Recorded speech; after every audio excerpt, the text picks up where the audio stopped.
So my name is Dr. Annette Sartor and I'm in the School of Education, and I do teach the subject Universal Design for Learning. It was initially introduced as a postgraduate specialist study subject for teachers, and I do have some teachers coming in and doing it, but it's now offered as an elective for the Master of Teaching secondary program. And so I started the conversation about UDL with our University Learning Futures group, who look after sort of education across the university. And they've started to think about it more over a couple of years now. They've introduced quite a passive blog that people can actually click into to find information on it, but it does require a few clicks. So I'm still sort of trying to work with them to make it more prominent, as other universities do have a web page that actually appears as soon as you Google the search.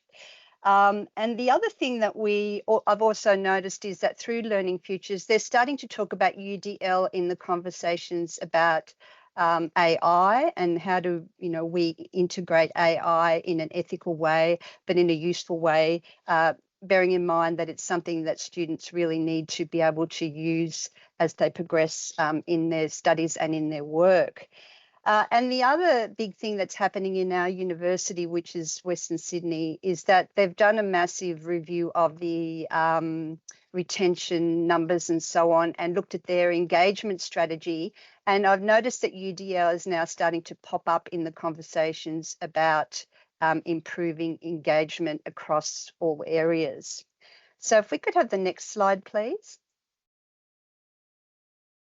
Yes, so as Helen said, we all came together in the subject Universal Design for Learning, but within the School of Education, we're actually bringing it on board in a lot of different ways, which I'm really excited about.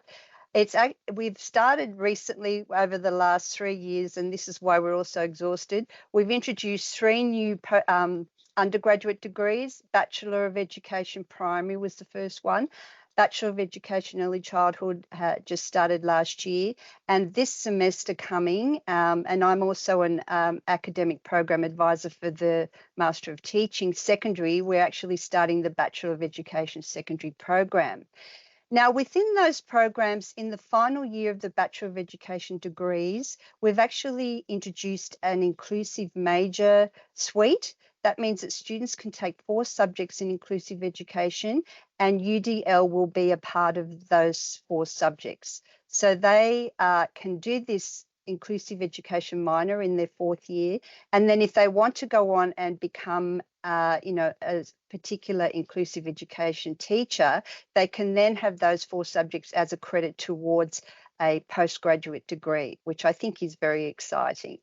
Now, the other thing that another colleague and I have just started, just recently, we got a seed grant to have a look at how we practice what we preach in the School of Education in terms of teaching UDL. So there will be a research assistant scrutinising what I do, and the research assistant will also be going into other classes and talking to students about whether they think that we're doing UDL very well. So it's very good to put the lens back on ourselves before we start sort of talking to other people about all the good things they can do. And I might just say that having Nicole and Helen in my class initially when they emailed me was a little bit daunting. I'm like, wow, they're academics, I have to teach them. But they were so fantastic, and they brought such a different lens and critique to the subject of UDL, and also they were very informative for other students. I did have feedback from other students saying how it was good having them in the tutorials. So thank you very much for that, Helen and Nicole. So I think that's it. Is there another slide? Please move on to the next slide. Okay, so I'm now going to, well, I might just pass back to Helen actually, because this is Helen's little introduction about her journey to UDL. She may have covered things already. So Helen, could you just talk to this slide, and then we'll have Nicole after that. Thank you very much.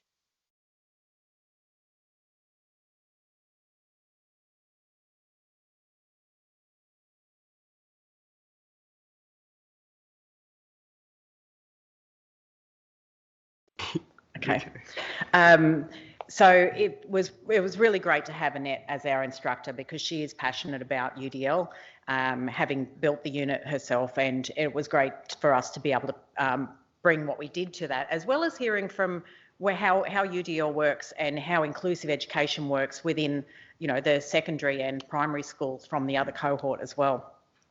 So through my Master of Education, like I said, I'd come through a bit of a difficult time, and I really focused on EDI type subjects when I was choosing my subjects within my Master of Education. I was lucky enough to have a couple of credits because of my PhD and the research topics and things, so I managed to skip over those ones. But it was great to be able to choose those electives, such as the mental health in education and inclusive environments, which I didn't do in an education setting, my assessment for that. So I was looking at my broader community then, and you know, I can really see now, because I'm got that in my mindset, I'm actually looking for how is this communicated, or how is this accessible for other people, and how is this not accessible for other people. So I'm actually training my brain, I guess, to see barriers where I previously wouldn't have seen. So those are helping to inform my my redesigning of my unit as well. So redesigning my unit, I've gone and redone all of my lectures. I've taken out all the stuff that just happened to be in the same chapter in the textbook. They don't need to know that. I'm not assessing them on that. Get rid of it. Simplified it, straight to the point, straight down the line. Assessments that are meaningful to the learning outcomes, not just, you know, recreated from what had been the model that I was given, because I don't have an education background. In my previous life, I was an accountant. You know, and you teach clients certain things that you want them to know, but, you know, you keep boundaries on that. Whereas I want to inspire my students to be lifelong learners. So through using UDL, I've been able to make my content more accessible, not just in a physical or visual or audio sense, but also more accessible to learning, with taking all the jargon and taking all the unnecessary clunkiness out of it, and actually getting rid of the textbook, because the textbook was confusing. And I'll read this part in chapter 2 and then this part in chapter 5, but don't worry about that bit in chapter 4, but read the rest of it. It was meaningless. So I've tried to make it more meaningful. And what I have been doing, which is also a really exciting thing I've been doing, I've got an adjunct team of teaching staff. I have no funding, but they have come along on this journey with me because they want to, because they are passionate. And when I started talking to them about inclusivity and UDL, they were like, oh, this is great, can I come on board? So they've been giving me feedback, and they've gone, oh, can I look at this part and play with that? And so they're contributing as well. And through this, I've been able to create a shared vision of what inclusivity means, and why are we doing this, and how are we going to deliver this to our students. And because they're teaching on the subject, as well as, you know, engaging with the students at the front line, for me this means that all the students in the cohort, whether they're in my class or another class, they're going to receive that same inclusive, warm learning environment that we've been focused on creating for them. I'm also, when I get back from my sabbatical, I'm implementing what I've just developed this coming spring, and I'm looking forward to sharing the results, not only after the semester, but even before, what I've been able to create, and the process that I've taken with that. I'll share that with my School of Business colleagues, and hopefully infect a few of them with our new pandemic. And then I want to promote the adoption of the UDL principles and inclusive practices throughout other programs. In, you know, the first year undergraduate accounting subject that I've redeveloped, I want them to then experience similar inclusivity, if not better, in the following subjects as they go along through their university journey, rather than it just being, oh, that was a wonderful first subject and now we're back to traditional, more difficult situations. So looking forward to doing that. I won't be too much longer, but on my other side hustle in the School of Business is that I am the AOL, or the Assurance of Learning lead for the accounting discipline in our AACSB program working team. So through that, I do have a little bit also of another little audience that I can preach to about my UDL, and hopefully infect them through that part as well. All right, let me hand over to Nicole, And I will change the slide for Nicole. There we go. Thank you, Helen. Can everyone hear me? All good? Excellent. Well, thank you for having me, everyone. It's lovely to be here. My name is Dr. Nicole Bridges. I'm a senior lecturer and have been academic program advisor and currently director of academic program at Western Sydney University, and I'm within the School of Humanities and Communication Arts. I'm here today on Darug country and would just like to acknowledge anyone from Aboriginal or Torres Strait Islander background who might be here today. So my journey is very similar, I guess, to Helen's in terms of my introduction to UDL, and was so very, very pleased to select this subject with Annette in my Master of Education Leadership as well. I'm a little bit further ahead in my journey. In fact, I graduated on Saturday, so I have completed my Master of Education Leadership, and I must say that Annette's subject was one of my favourites. And previous to doing the subject, even though the concepts that I learnt in that subject seemed to me to be common sense, I had actually never heard of that terminology before, and it's not something that is really thrown around in the academic sense as academic teachers, and I really do believe that it should be much more.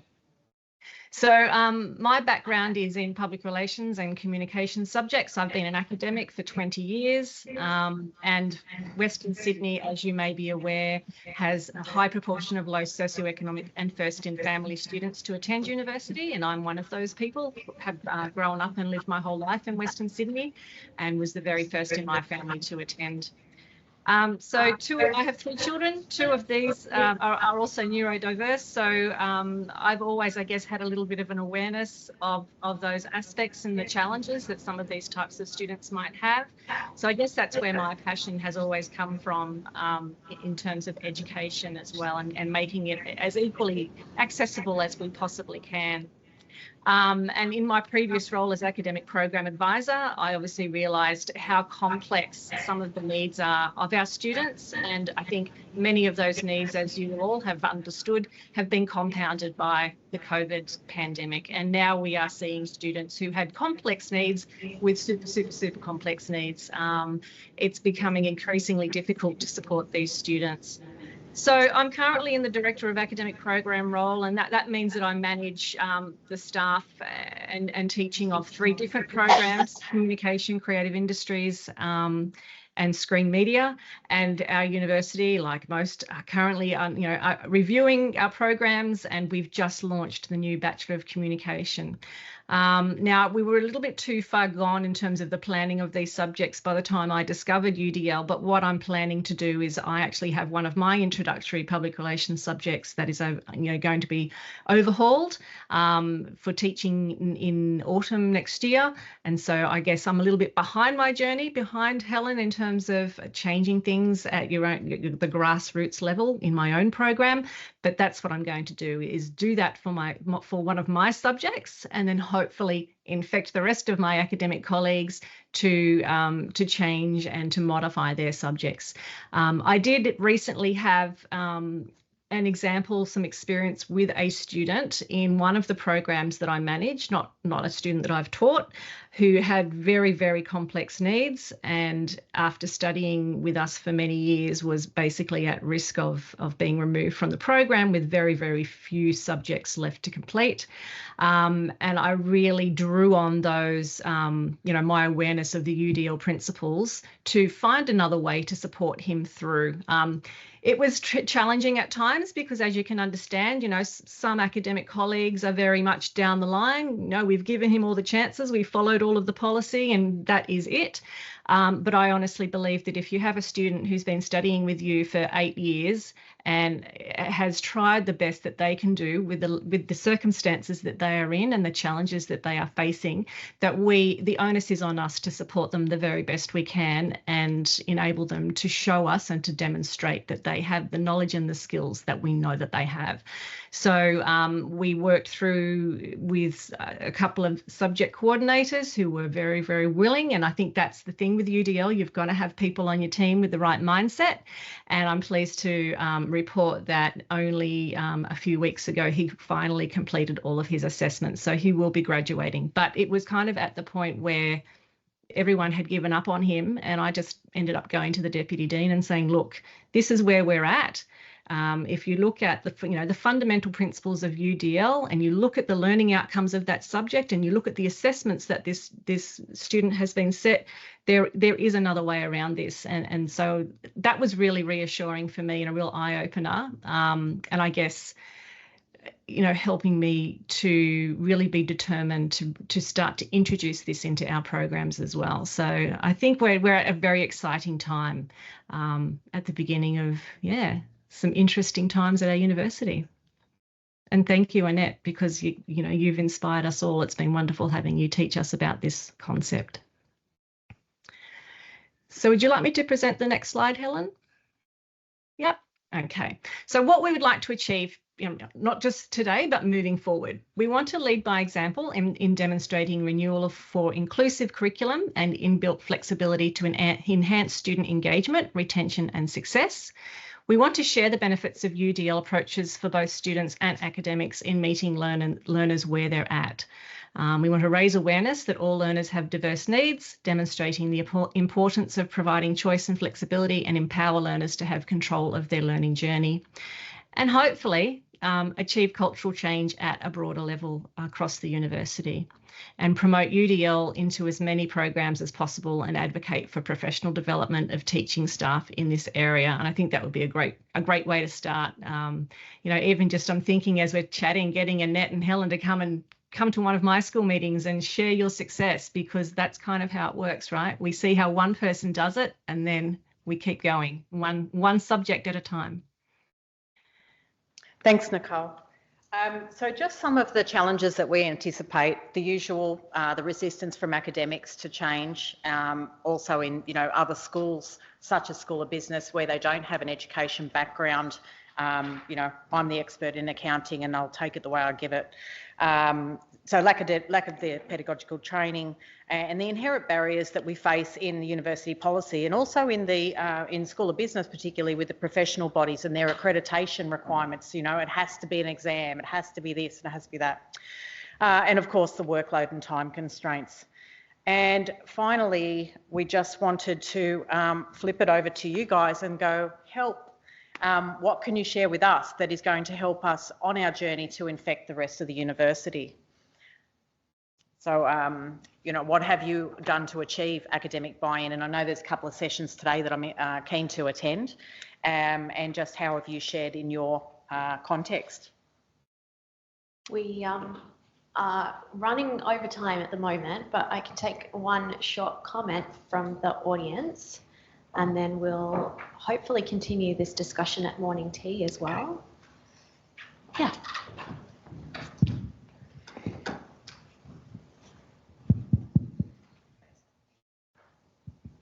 Hi, Helen. Steve from Deakin University here, Student Access and Inclusion. So one thing that really helps us with having those conversations is tying together a narrative between the student experience. So from comments from surveys, or getting students to actually present to teaching teams, and infuse that with stats around, retention, success, satisfaction, or gaps in those stats for students with disability in particular. One challenge that we really do have is that accreditation side of things, and we can sometimes get adjustments through for one individual, but it's the systemic change that's really challenging. So particularly in things like accounting, where that sort of the default is accreditation says no. So yeah, I was going to ask if there were, examples of where you've been able to see that systemic change happen, particularly in those courses that have accreditations. But it sounds like you're sort of starting the journey. Yeah. Hopefully next year. Hopefully yes, next year I'll be here to tell you. I can actually comment on in the School of Education. I don't know if you can hear me. Can you hear me? Yes? Yes. So we did introduce, because we have, it's very, accreditation focused, and we also have placements like teaching that students have to do. A few years ago, we introduced the PIP, which is the, it's like adjustments for students on placements. So we were able to, it was a whole university-wide consultation process. I was involved in that, and we were able to come up with a strategy for supporting students who had, who required adjustments, or at least in a UDL vernacular, who would have liked barriers to be removed to have a successful placement experience. And that has worked quite well so far. But it's always the students that aren't on those academic integration programs or academic adjustment programs that we miss. And that's what I see as being about UDL. You set it up first, being very comprehensive to capture as many students with their diverse needs. And then you go back and you look at the individual adjustments that often come with a particular diagnosis that will come through the actual disability services and so on. But I certainly look at it more in terms of how we set it up to start with. Yes, I hope that helps. Thank you. Thank you so much to our presenters. I would like you to give them a round of applause for some excellent work done.